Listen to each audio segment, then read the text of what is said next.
project manager, and software specialist. I've just begun a wonderful public speaking career where I speak about breaking the cycle of abuse and living from the heart. I'm also a single stay-at-home mom who has joy, freedom, and peace in my life. However, it wasn't always this way. As a young girl, I grew up in a home and culture of physical and sexual abuse. And at the age of 13, my mom fled my dad's violence and I was left to fend for myself. I became a part of the abuse cycle, carrying on traditions of poor judgment, guilt, shame, and a lack of knowledge on how to have a healthy relationship. It took 2 failed marriages with even more abuse. Hearing every day, "You fat, ugly pig. You stupid cunt. You fat piece of shit." This was just some of the verbal abuse, and eventually led to memory loss, confusion, suicidal attempts, depression, and almost ending up on the street before I realized that I had to end the cycle. Yet I still knew nothing about abuse having a cycle. My own mental health issues surfaced in my relationships. I didn't know I had them.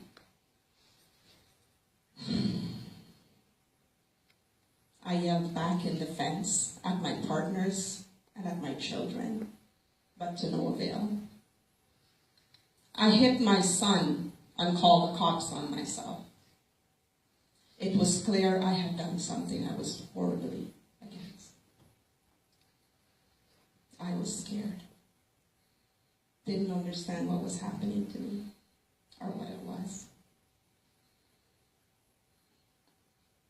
I felt powerless and full of shame and fearful that no one would believe me and that I will lose my children, my dignity, and my life. And then one day I realized that my older children were repeating the same abuse cycle. Fearing that my youngest daughter, Charlotte, would make the same choices that I did, I hit bottom. I lost my soul. I was broken. That was my tipping point. And I began plotting my escape. I fled to a homeless shelter with my 4-year-old daughter, Charlotte. I escaped, ending my 40-year threshold of a lifetime of abuse by men and some women in my life. It wasn't easy, but I did it. And 2.5 years later, I am truly happy to be here with you today. I am healing myself through spirituality and unconditional empathy towards men, whom I have come to recognize that they too do not understand how to heal these behaviors, most of which has become habitual. They too are acting out of alignment of their truer selves for reasons similar to others, like trauma, neglect, abuse, judgment, and a treacherous belief that being aggressive is what real men do. I recognize that they are humans too, and that they weren't born this way.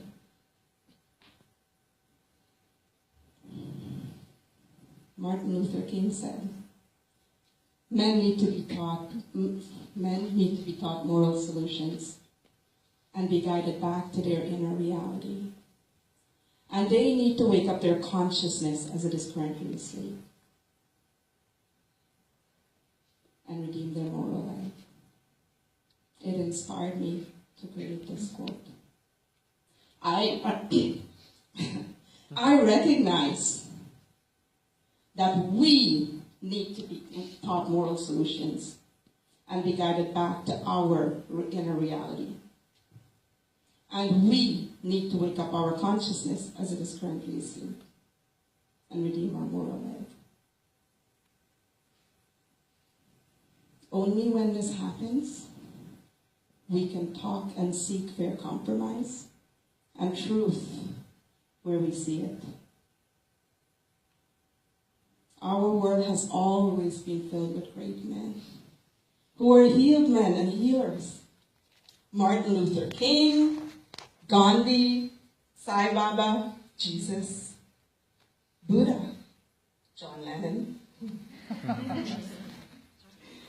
Despite the extremes of violence they have experienced themselves, they all chose to wake up their consciousness instead. These are men who have learned that loneliness is far more powerful than physical threat. They've all experienced it. They all chose nonviolence.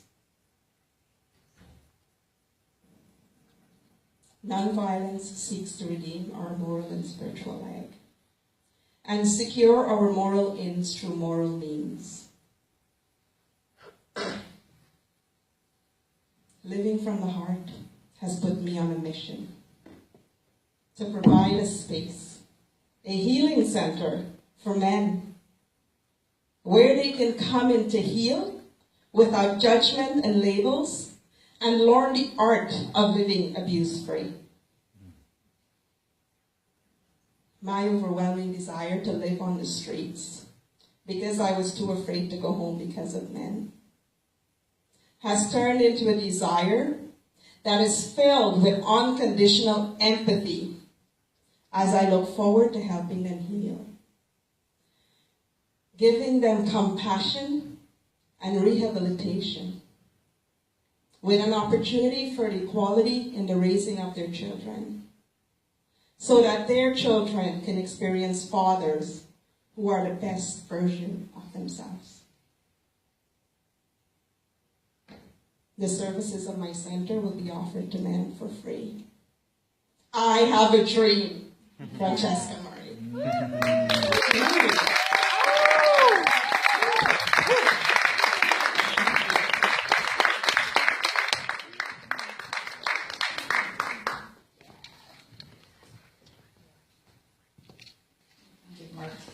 There's microphones. Yeah, I know you want to stay up here. She's like, 7 minutes, Leanne? Yep, getting started, 7 minutes. Okay, our next speaker is Maggie Blue.